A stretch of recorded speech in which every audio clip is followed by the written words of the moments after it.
Welcome to the Champs App podcast. Champs App is your recruiting and development copilot. If you are a player, parent, or coach, make sure to check out more content and tools to help navigate the world of youth hockey at champs.app. Also, if you've listened to the Champs App podcast in the past and it has helped you with your recruiting or hockey development, please tell your teammates and friends about Champs App. It would be even better if you subscribe to the podcast and review or rate us on whichever platform you're listening to or watching us on. On today's episode, we talk with the Bemidji State Beavers women's hockey head coach, Amber Frykland.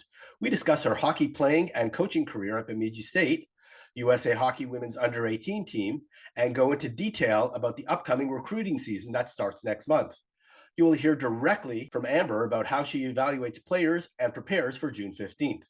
Please enjoy this highly informative Looking conversation. for a smarter way to navigate college hockey recruiting? Meet Champs GPT, your personal AI recruiting assistant built specifically for college hockey. Powered by over 4 years of Champs App insight, including over 100 podcasts, expert webinars, and deep dive articles, Champs GPT gives you instant tailored answers to your biggest questions, like which summer showcases or camps should I attend? How do I know if a school is interested in me? What should I ask a coach on a recruiting call? Just tap the Champs App logo if you're a Champs Plus subscriber and get expert guidance anytime, anywhere. Subscribe to Champs Plus today and unlock the power of Champs GPT. I'm very excited to welcome Amber Frykland, head coach of the Bemidji State women's ice hockey team, to the podcast.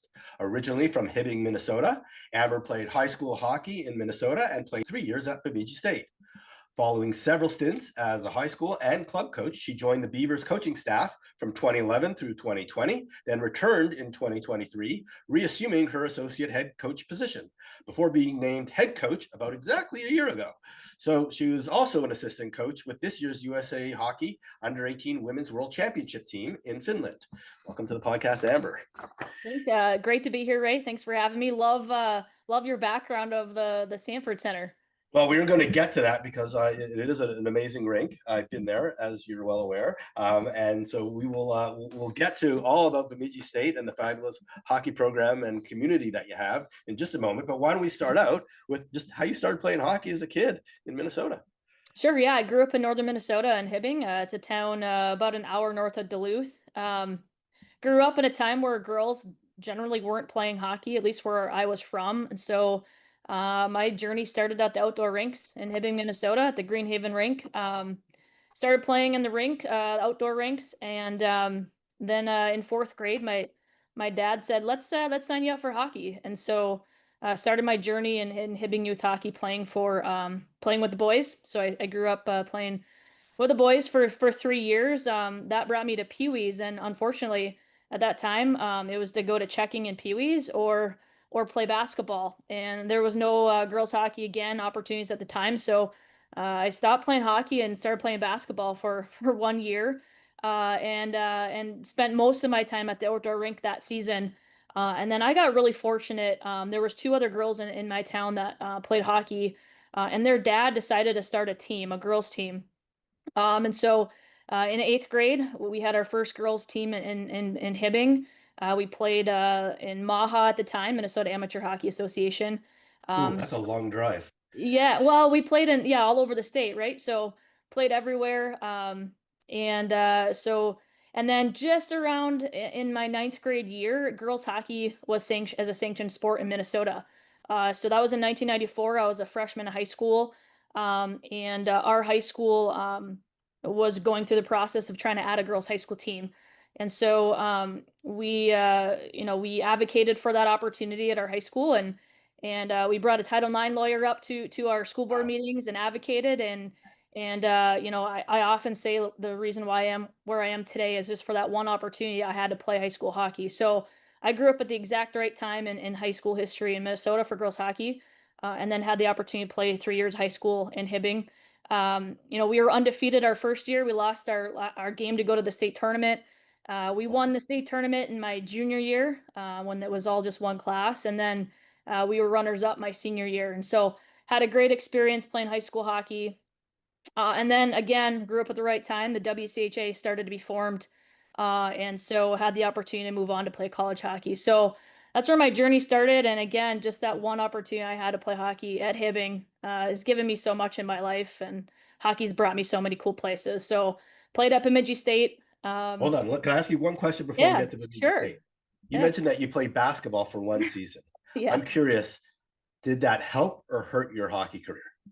I probably spent more time at the outdoor rink that year, so I'd probably say it helped me. I played out the outdoor rink with a lot of guys. There was a couple inches of snow on the rink all the time, so you had to be really crafty with the puck and pretty good. So I always appreciated the opportunities I had to play outdoors. So I don't think that hurt me at all. I think it gave me the opportunity to play free and play outside. And so, obviously, playing outdoors, and especially with boys, is very helpful for your development. I'm curious, what made you such a good hockey player? Was it that, or were there some other elements such as coaching, just your natural drive and passion that you had for the game? I just loved it. I just fell in love with playing the game. Again, it started at the outdoor rinks, and so I spent a lot of time practicing, doing all the things I could, shooting pucks. I played a lot of different sports as well. So I played golf and tennis and soccer and volleyball and basketball, and so just really was an overall athlete, I would say. And so I think just my passion and just the love of the sport. I did a lot of practice, and I think that's just helped me in my development. Got it. Okay. All right. So now let's move on to Bemidji State. How come you chose Bemidji State, and how come you didn't want to go to Minnesota Duluth, which I'm assuming is almost equidistant from where you grew up? Sure. Yeah, so I think in the recruiting process in my era, it looked a lot different than it does today. The University of Minnesota they were a full varsity team that year. Minnesota State was a lot of teams out east, but Duluth was just starting, Bemidji was just starting, St. Cloud was just starting. So I ended up committing to Mankato, and it wasn't a great fit for me, and so that's how I ended up at Bemidji State. I always wanted to be a teacher and a coach. I had a lot of friends that came to Bemidji State. It was close to home. So it just was a really good fit for me, both academically, athletically. It was a small school, really loved that. And then the opportunity to help build a program in those early days was really important to me. So certainly just really grateful for the journey that I had to get here. And then everything that Bemidji State's given me as well. All right, so here's the question that I couldn't figure out by just looking at your elite prospects profile and kind of your bio on the team website is how come you were only there 3 years? Sure. Or So I played 3 years? transferred. So I sat out Yeah, a year. Yep. So that's how I played 3 years here. Yep. gotcha. So where did you transfer from? Mankato. Oh, you were at Mankato for a Yep, I year. was Oh, at I got Mankato. you. Yeah. I missed Yep. that. So we got to get Bo at Elite Prospects to add that Sure. to your profile to put that Sure. in so that you were a transfer. Okay, got Yep. it. Yeah. And so what did you do so well that you got elected into the Bemidji State Athletics Hall of Fame? Well, I think I had a lot of individual success, I would say, with points scoring, and so I think that led to that opportunity to be in the Athletic Hall of Fame. Again, in the early days, we had, we were pioneers, I would say here, right? So I was here the year after our first team played, and here in the early years of the WCHA, and so. At that time, Duluth was the powerhouse. Minnesota, Wisconsin was there as well. We had battles with Ohio State all the time, Mankato and St. Cloud. But for me, our team had success, but I also had that individual success as well. Perfect. Okay. And so how did you decide then to get into coaching and teaching after school? Because I know that took up both your kind of times as your profession for many years. Sure. Yeah. So growing up, both my grandparents were teachers, and I always knew I wanted to be a teacher. I didn't know that you could be a college women's hockey coach and have that as a profession. That wasn't really a thing when I grew up, but I knew that I wanted to be a coach and I wanted to be a teacher. And so um, I was a physical education major, health education, and coaching minor here at BSU. And I got a coaching job in Duluth right out of college. So I didn't actually have a real job. It was a teach or a coaching job. So I moved to Duluth right after graduation and started that, and then I was able to get a teaching job. So spent 8 years teaching and coaching, but it was just something that I knew I wanted to do. Again, had really great role models in my grandparents and what they did, and to be educators. So I knew that was always going to be my journey to be in education and coaching. Got it. And what was it that like that made you want to do it inside you, as opposed to just heritage of your family?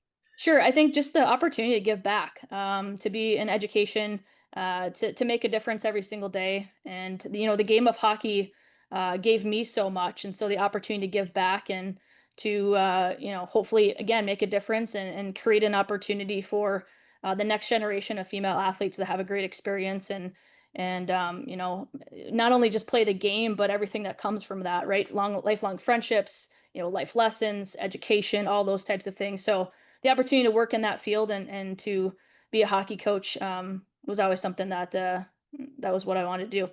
Tired of spending hours emailing coaches with no idea if they're even reading your messages? Champs App Messaging is here to change that. It's the fast, easy way to contact coaches with tools that cut your email time by more than 50%. You'll know when your emails are opened, and you'll avoid common mistakes thanks to smart templates that pull info directly from your Champs App profile. One parent told us, "What used to take us a whole evening now takes under 2 hours." Another said, "It was exciting to know a coach actually read the email." If you're sending 10 or more emails, try Champs App Messaging. It'll save you time, reduce errors, and give you real recruiting insight. You can check it out for free in Champs App. And so you were also coaching at the same time. I believe you co-coached with the Duluth Northern Stars for several years. Then you did some high school stuff. So how were you able to balance, and what was it that you were getting out of both things, both coaching and teaching at the same time for those several years? Yeah, sure. In Minnesota, most of our high school coaches that they have their a teacher or they do something else, so it's not a full-time job. So yeah, just teaching and coaching, they go hand in hand. So I had the opportunity to do that.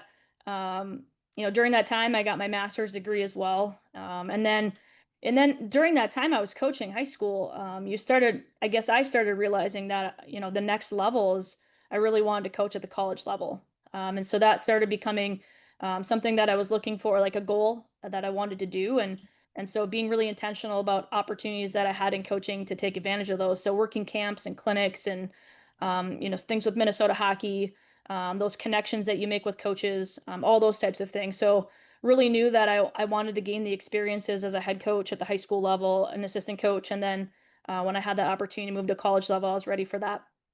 Got it. Okay, so I'm going to ask you one kind of coach development question, which is, so what have you done, anything in the last 12 months to become a better coach?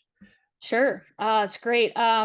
Every single day is an opportunity. So we were just down at our, coaches convention. So opportunities to hear different speakers on a variety of different topics, whether it's X's and O's or, maybe it's the psych behind coaching. But every day, reading books, podcasts, watching videos, professional development opportunities, anything it is. I feel like every single day. I'm a big Audible person, love listening to books and all sorts of different topics. So that's something that myself and our staff really, really value. I know we have a shared document back and forth of, hey, listen to this podcast. Here's a link to it. So really intentional about that, making sure that we're constantly growing. Nice. Okay, great. So since we're getting to this topic a little early, but you brought it up. Let's talk about the coaches conference, which took place in Florida a couple of weekends ago, I believe it was. My understanding, the transfer portal was a hot topic of conversation. Maybe there were some other topics. Tell us about what was going on, what were people talking about, and maybe throw in some transfer portal discussion as well.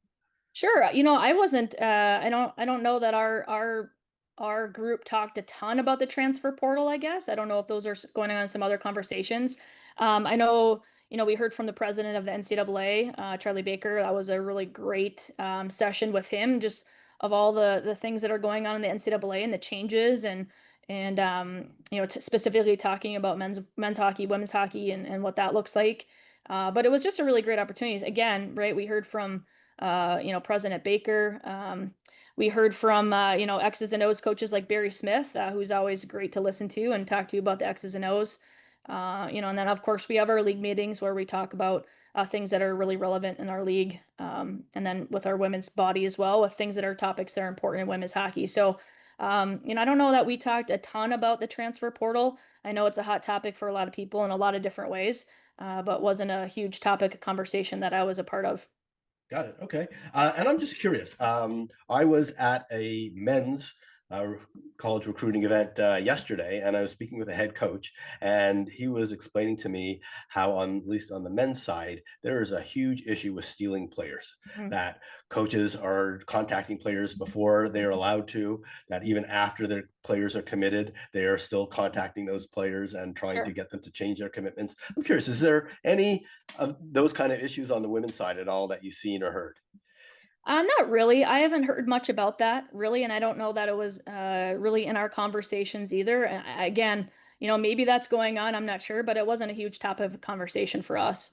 Okay, cool. Just curious if it happens. I hadn't heard very much, but Sure. apparently it's Yeah. pretty rampant on the men's side. So that's Sure. a topic for another day.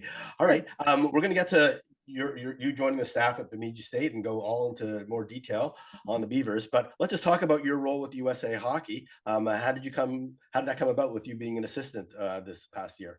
Sure, yeah. I think I've done a lot of camps with USA Hockey over the course of my career here at the college level. So I think working national camps for quite some years in different variety roles, whether it's coach, skills coach, all those types of things. So um, I think having the opportunity that I had, super grateful for that. The people I worked with were great. Just the whole organization and how things are run, just a really, really special experience, and just was so happy to be a part of it. Great. Okay, so here's the tough question. Yeah, So what happened? sure, Let me be specific, and let me give sure. everybody the background. So Yeah, 2024, yep, US won gold as they beat yep, Sweden yep, because Sweden upset the US in the semifinals. sure, Sorry, Canada upset Canada in the semifinals. yeah, Canada learned from their mistake sure, and had a better plan to play much more structured hockey, sure, and they shut you down and they capitalized on their limited opportunities, including a little bit of luck with some sure, bounces. yep, And they didn't play wide open hockey because they wanted to win and they didn't sure, care how pretty it was. sure, What's your perspective on kind of how you guys went into the game and sure. how it all transpired? Sure. Well, I thought we had a great tournament, right? And that final game, I mean, you prepare for that gold medal game. That is, always the focus, right? Is to win a gold medal when you go there.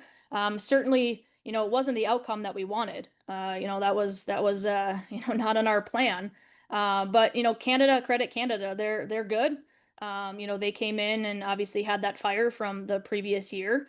And I think, like you said, I think there was a couple bad bounces that didn't go our way, and we weren't able to capitalize on our opportunities. And so certainly was disappointing. But what we talked about with the players is just they had an incredible tournament. Nothing to hang your head on one game. Again, it's disappointing, but that game it didn't go our way, unfortunately. But super proud of our players for how they played the entire tournament.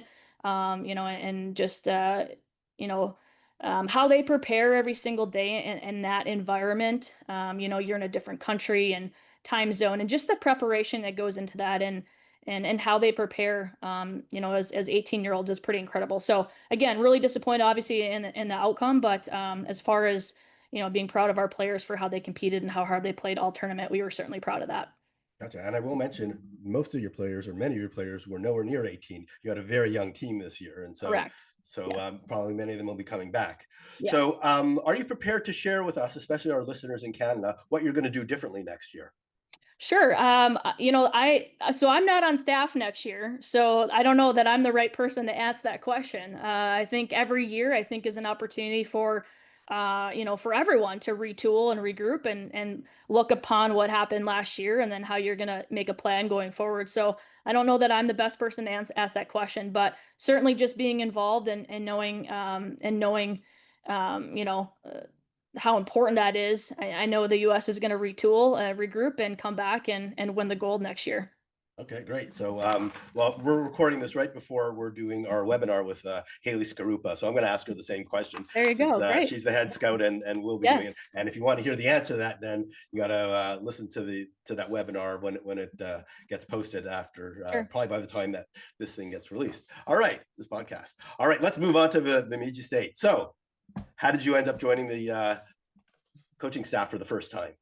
Sure. So I was coaching in Duluth, and I came over here for an alumni weekend. And Coach Steve Sertich was the coach at the time, and I knew Steve.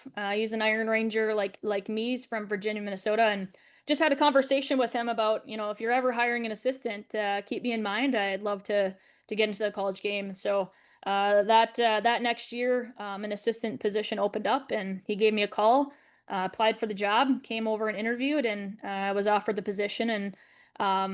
And they say the rest is history. So just really grateful for that opportunity to come back to a program that you played in is really, really unique and special. So Bemidji State's been really good to me. Nice. And I know you got promoted from assistant coach to associate coach, but then you took some time off. Maybe just share with folks what that was all about.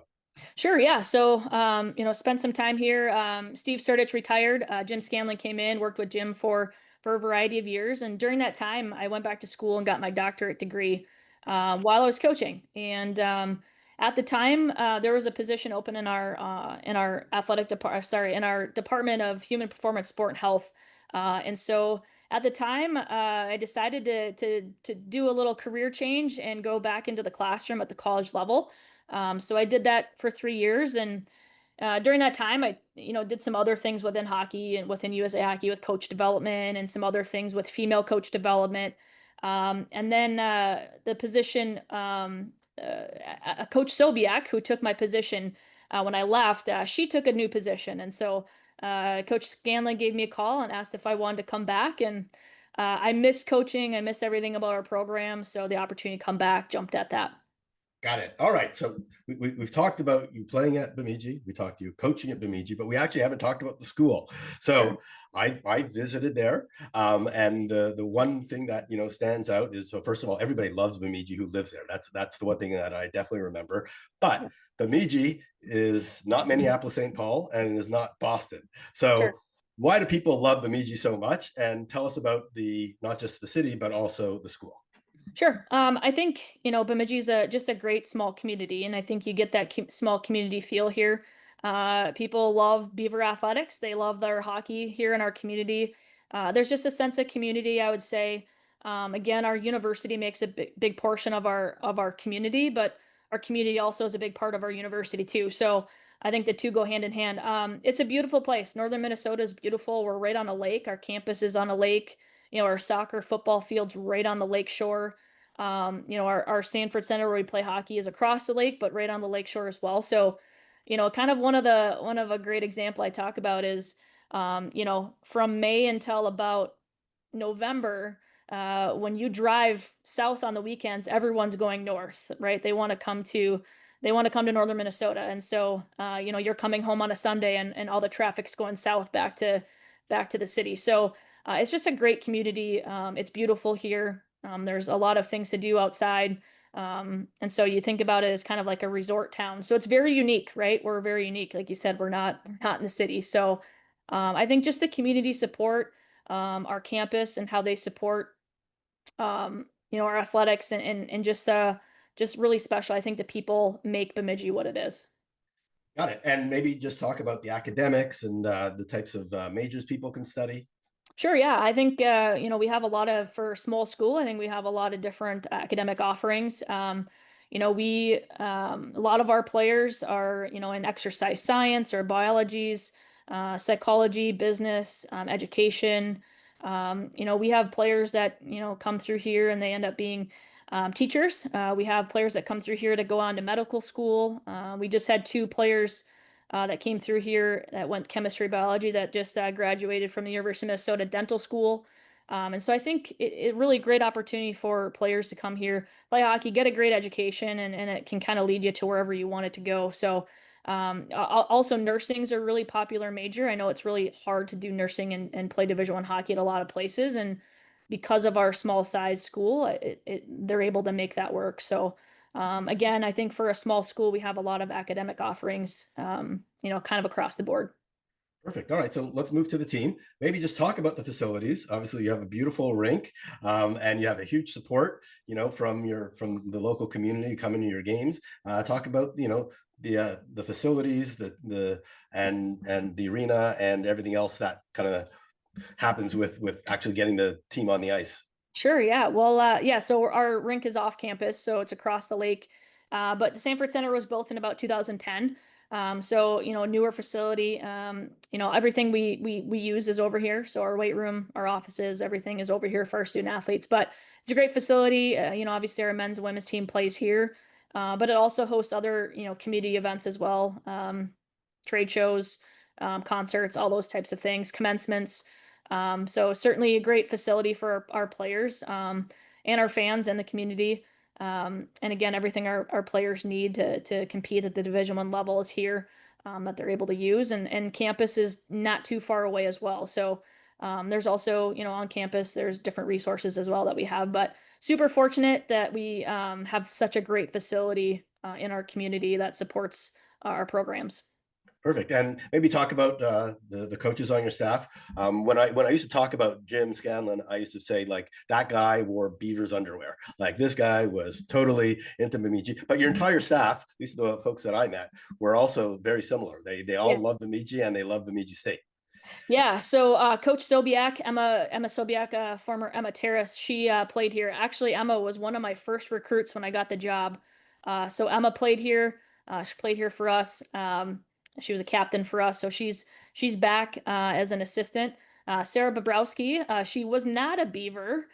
She played her college hockey at Lindenwood, but we say she's an honorary Beaver. She's just she fits so well into our culture and who we are. And then last year on our staff, the last 2 years, Alexis Joyce, she was also a D for us, one of my first recruits again. She played D for us as well, and she was kind of in a part-time role for us as a coach. So, you look on our men's staff as well. Tom, our head men's coach, he played here at BSU, and then Travis, his assistant, also played here at BSU. And so you see a lot of that in our community and on our campus of people that have gone to school here and that continue to be here in different roles. Again, you come to Bemidji and you kind of fall in love with it, and you stay here for a long time. So. Got it. Okay, so you mentioned earlier that when you first started playing college hockey, the WCHA was just starting, and Minnesota Duluth was a little bit behind you, and so was St. Cloud State. But let's talk about competing in the WCHA and why some teams have kind of risen right to the top, and why there's some teams, including the Beavers, which are kind of always struggling to compete against those top teams. I'll just Sure. put it that way. Yeah, sure. So certainly, I think the WCHA is the strongest league in the country in women's hockey. I think we've won almost all of the national championships except for 2, I believe. We have a really strong league. There's no 3. question. Clarkson's Yeah, got 3. 3. So yeah. Okay, 3. Thank you for the clarification on that. But yeah, I mean, it's a we talk about what a great opportunity it is. So is it a challenge? Certainly, but incredible opportunity that we have to compete in our league. Throughout our history in our program, we've had where we finished 3rd, 4th, 5th, 6th, right, 7th. We finished 8th the last two years. That's certainly not where we want to be.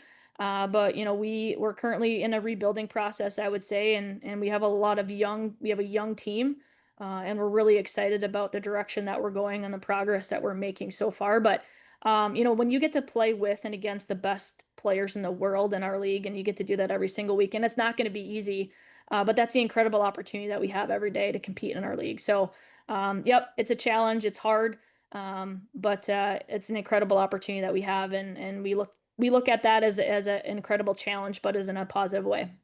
Good. So how do you overcome the challenge of resources that those Big Ten teams have? Ohio State, Wisconsin and Minnesota, they got those Big Ten deals that actually get the money from everything that they do, from the network. How do you guys how do you find creative ways to get to their level? Yeah, it's a really good question. And we're not Minnesota. We're not a Big Ten school. And so really embracing who we are as an institution and what we can do. We have all the resources that we need, as far as what we have. And so we really focus in on that. And I think, right now in our rebuilding phase, I would say we're really focusing in our team culture and how we continue to elevate. And so, we want to be competitive in our league, obviously, every single weekend, and who we play doesn't matter if it's Minnesota or anyone else. We want to be competitive. And so we look at that as, we have this incredible opportunity. We have the resources we need, and we continue to build with that. And we want players that want to come here to compete and have that opportunity. And so, we look at that from what we're building as far as culture wise in our program. And we work really hard at that. We're being very intentional. And again, we didn't finish where we wanted to last year, but we're really excited about the group that we have and what that looks like moving forward. Looking for a smarter way to navigate college hockey recruiting? Meet Champs GPT, your personal AI recruiting assistant built specifically for college hockey. Powered by over 4 years of Champs app insight, including over 100 podcasts, expert webinars, and deep dive articles, Champs GPT gives you instant tailored answers to your biggest questions, like which summer showcases or camps should I attend? How do I know if a school is interested in me? What should I ask a coach on a recruiting call? Just tap the Champs app logo if you're a Champs Plus subscriber and get expert guidance anytime, anywhere. Subscribe to Champs Plus today and unlock the power of Champs GPT. So can I give you one suggestion? Sure. Win all of your non-conference games. That's a great. When I looked at what you had on your schedule last year, I can't believe that you don't look back and say we should have won more games in non-conference. I will, and that was something that we actually talked about, is that we have to win our non-conference games. That's a really, that's a key point there. And I thank you for that advice, because that is 100% accurate. Yes. Got it. Okay, so we're in the middle of May right now. June 15th is coming. You're in a rebuild. You're trying to really kind of take your team to the next level. How are you preparing for June 15th? And let me just also make clear that you've already done some nice work in the transfer portal. You've lost some players, but you replaced them all. So, what's the strategy going forward for making some phone calls on June 15th? Sure. Yeah. Our staff has been meeting about that and coordinating what our strategic plan is with that. So obviously 2027s, we've been watching those players for, quite a few years and have those players identified that we think that would be a good fit for our program, both, academically, culturally and on the ice. And so, we think that we have a really good plan with that and how we attack that and spend time with building relationships with kids through that recruiting process. So obviously June 15th is a really big day, but I think for us, it's identifying players, through the process, and then engaging in those conversations come June 15th. And again, we're really young, and so there's not a ton of need. So just being really strategic about what our needs are and identifying those players, and then having that plan as we go through June 15th this summer. Got it. Do you think, or do you feel that your experience at USA Hockey will help you recruit with players because you already have relationships with players that have been through several camps and that you've formed relationships with? Sure. Yeah, you'd hope so, right? Any opportunity to have to work camps or clinics and be in those environments, you're there to make a difference and learn and give back and make a difference in the players that are there. But yeah, you're building relationships with kids all the time. So that's a big piece of that, and they get to know you as a coach and you get to know them. So I think that's a big piece of that too, for sure. Perfect. All right. So let's get to the money question that our listeners really want to know. What is it that you're actually looking for in terms of the type of player that you want that's gonna make a great Beaver? Sure. Yeah. Well, we're constantly looking for players that have a strong hockey IQ and that compete. So you think about speed's important. Skills are important, but that compete level is really important to us as a staff and when we're watching players. And then the hockey IQ, being able to think the game, make decisions, decision making. And then again, like I said, speed is also another one, especially in our league. We want to make sure players can get up and down the ice. So those are some of the things that we look for as far as skill. But players that are good students, we want to make sure students come in here, players come in here and can succeed academically. And then what kind of person they are. One of the key components in our program and our expectations that we have is be a good human. And so what does that look like? And how you treat people with respect. Are you a good teammate? What kind of person are you? Are you a leader? How do you lead? And so those are some of those things that we look for as far as characteristics off the ice. So kind of that holistic process that we want to find a good fit for us. And again, Bemidji State's not for everyone. We're a small community, so we want to find players that want to come here and help build something. Got it. So I didn't want to interrupt you, but I do want to go back to a couple of those points of hockey attributes that you look for. You mentioned compete and hockey IQ. Can you get specific about how does that get manifested in what you see when you're evaluating a player? When you go, okay, that kid competes. Sure. That kid has hockey IQ. What is Sure. it that you're seeing in terms of behaviors that tell you those kids have those attributes? Sure, yeah, the compete level I think is just all over the ice. How are they on the puck? So, what is their, puck pursuit? How are they as an F1? If they have the puck, how do they keep it? How do they protect it? If they lose the puck, what is the response, right? That back pressure piece, how are they back pressuring on the puck? So I think that compete level all over the ice. How do they keep possession of the puck? And then how are they going to get possession of the puck if they lose it or they don't have it? And I would say with that too is just play with the puck and play away from the puck, that compete level. And then as far as thinking about the hockey IQ piece, the ability to read plays and make decisions and decision making, and you're coming into the zone, and what are your options? Are you releasing the puck to a safe space? Where are you moving the puck to? Are you passing at the right time? Are you hanging on to it at the right time? Those types of things. So I think that hockey IQ, being able to read the play and make decisions, is a huge piece of that as well. Perfect. All right. Thank you so much for that. Those are some great sound bites that are actually actionable in terms of Sure. a player's going, okay, well, now I know what that looks like. So Sure. that's very helpful. So a whole bunch of players and parents are stressed out right now, and they will be stressed for the next 4 weeks. What advice do you have for those parents and players that get calls on June 15th, and especially for those that may not be getting calls, especially from the teams that they were hoping for? Sure. I think it's really important just to own your own process, and I think everyone's journey is different, right? Everyone has, different development timelines. Everyone has different timelines as far as where they're at. So I think just to have patience in the process. I think, don't panic if you don't get 12 phone calls on the first day. I think that's really important to keep that in perspective.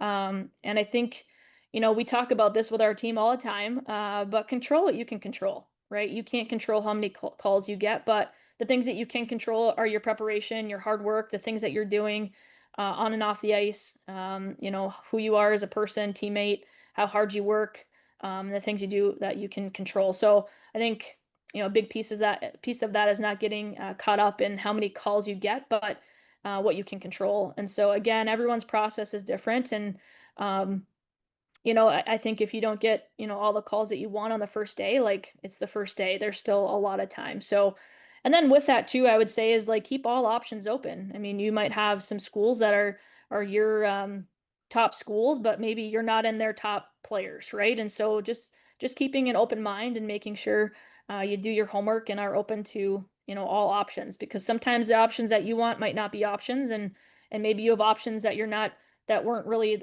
maybe your first options, but might be good options for you. So I think, own your experience, control what you control. And I would say be patient and open to all opportunities. Perfect. All right. One follow-up question. Um, how should a player prepare for a phone call with a coach? Good question. Wow. I think talking is really important. I think being able to ask questions, give thoughtful responses to. I think it's important. That the player is able to have a conversation, not just the parents. I do think parents play a big role in that too. I know that that's an important piece, but I think to be able to ask, good questions, be able to have dialogue with coaches. It might be impossible to know every school, but maybe know a little bit about the schools that you're interested in. Do your do a little homework. I think is important. I think social media is a great way to look at different schools and maybe what they're about. But I think yeah, being able to have a dialogue, ask some good questions, maybe having a little background about their school, and it's also okay to just say, I don't know much, but I'd love to do some more homework or have a follow up conversation as well. So I think it's can be scary, and I think a lot of people get scared to talk to coaches, but we're all just humans too. We're all just people having conversations, and I think a big thing with coaches is they want to get to know you, and you obviously want to get to know them. So just being able to ask good questions and have a conversation, I think, is important. Got it. Okay, so last recruiting question, and you can keep this kind of general, but roughly speaking, how many kids do you think that you might be reaching out to around June 15th? And then how many of them, like, you're not going to invite all of them to campus for a visit. So like, break it out for me for like, these are ones that, hey, we want to start conversations with versus, this many we're really dead serious about and we want to get them to come visit as soon as possible.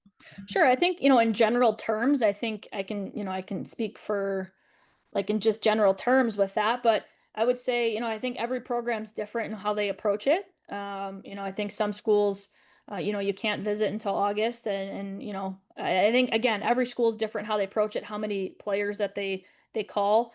So I can't specifically say that, but I think, I think coaches are going to reach out to the players that they have on their list and have those conversations. And I think as that process goes through, then those conversations come up about, visits and those types of things. I know players also, can visit campuses without, talking to coaches at any point too. So, that's also an option.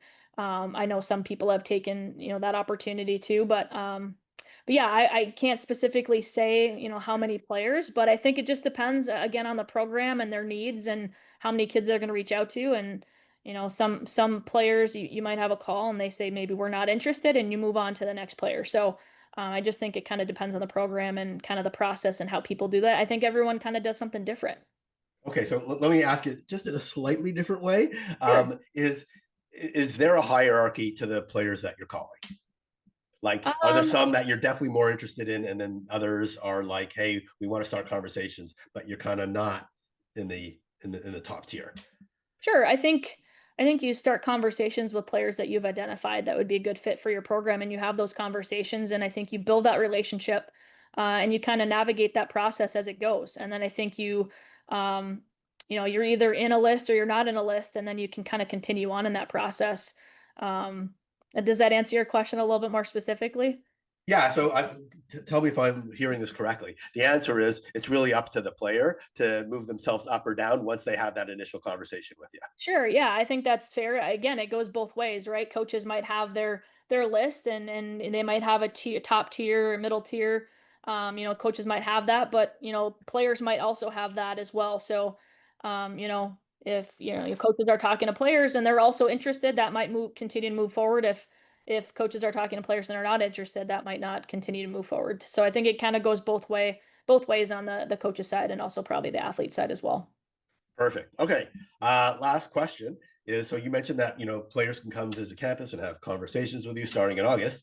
You have a couple of camps in August. So great way to get to know the staff, the Bemidji State, the city, etc. So maybe just talk about your camps that you have coming up. Sure. Yeah, we have not done camps traditionally in our past, only because of ice availability. And so this summer is the first year that our Sanford Center is going to have ice in early. So we're really excited about that. It gives us an opportunity to host camps, and so we're really excited about that. So first year doing camps, we're gonna do the best we can to grow our camps and the experience for the players that come here. August in Bemidji is a great time. The lake's great. There's lots of fun things to do. So we're really excited about that. But yes, we have 2 days of a youth camp. So ages 7 through 13 have the opportunity to do a youth camp. Opportunity to work with our players, our coaches, on ice sessions, off ice sessions, have an opportunity to look at campus, do some classroom sessions, and so really cool opportunities to get coached by our coaches and our athletes. And then the second part of the week for 2 days will be our high school camp. And so those players 14 and above come in and have an opportunity to experience the same thing. So work with our current student athletes, do some classroom sessions, some off-ice sessions, and then also have an opportunity to see our campus and our community and do other fun things that are in Bemidji at that time. So really excited for that opportunity to have camps here and for the first time. Great. And it's a great opportunity to form relationships. And then, like you kind of said, it's through relationships that that recruiting, it really helps with finding players and getting them to come to Bemidji. Absolutely, yeah. And again, for us too, one of the things we talk a lot in our program is just gratitude. And when we think about gratitude, just the incredible opportunity we have as Division I coaches or athletes to do what we do and use our platform to grow the game of girls hockey. And so that's a huge piece for us too, is that opportunity to give back. and be a part of that. So, something we're really connected with Bemidji youth girls hockey as well. And so that piece of it to give back to girls hockey and give opportunities for girls hockey players in northern Minnesota is really special to us too. So we're excited about all those things: building relationships, giving back to the game, and then showing people that come here this summer what Bemidji is all about. Beautiful. Awesome. So, Amber, I want to thank you so much for joining us, telling us about your hockey history, your coaching and teaching career, obviously everything about Bemidji State. So I want to wish you luck with the recruiting season coming up. Wish you luck with the camps, and then obviously I wish you luck, but maybe not too much luck next season. And really hope the team really has a lot of success going forward. Thank you, Ray. Thanks for what you do too. Having me and our program on your podcast. Really appreciate that, and appreciate the background that you have. And then look forward to those matchups next year as well. I really want to thank Amber for coming on the podcast. She shared some great insights about the recruiting process and how the Beavers will compete moving forward. You can connect with Amber on the Bemidji State website and via her Champs app profile. Links to both are in the show notes.